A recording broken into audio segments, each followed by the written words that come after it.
ಇನ್ನು ಬೆಂಗಳೂರಿನಲ್ಲಿ ರಾತ್ರಿ ಸುರಿದಂತಹ ಮಳೆಗೆ ಭಾರಿ ಅವಾಂತರವೇ ಸೃಷ್ಟಿಯಾಗಿದೆ. ಅಲಿ ಅಸ್ಗರ್ ರಸ್ತೆಯಲ್ಲಿ ಧರೆಗುರುಳಿದೆ ಮರದ ಕೊಂಬೆ. ಪೊಲೀಸ್ ಆಯುಕ್ತರ ಕಚೇರಿಗೆ ಹಿಂಭಾಗ ಘಟನೆ ನಡೆದಿರುವಂತದ್ದು. ಏಕಾಏಕಿ ರಸ್ತೆಗೆ ಉರುಳಿದೆ ಬೃಹತ್ ಮರದ ಕೊಂಬೆ. ಕುದರಳೆ ಅಂತರದಲ್ಲಿ ಅಪಾಯದಿಂದ 3 ಪಾರಾಗಿದ್ದಾರೆ. ಅಲಿ ಅಸ್ಗರ್ ರಸ್ತೆಯಲ್ಲಿ ಮರದ ಕೊಂಬೆ ಧರೆಗುರುಳಿರುವಂತದ್ದು. ಪೊಲೀಸ್ ಆಯುಕ್ತರ ಕಚೇರಿಯ ಹಿಂಭಾಗ ನಡೆದಿರುವಂತಹ ಘಟನೆ.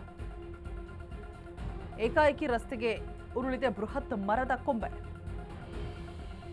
ಕೂದರಳೆ ಅಂತರದಲ್ಲಿ ಅಪಾಯದಿಂದ 3 ಜನ ಪಾರಾಗಿದ್ದಾರೆ.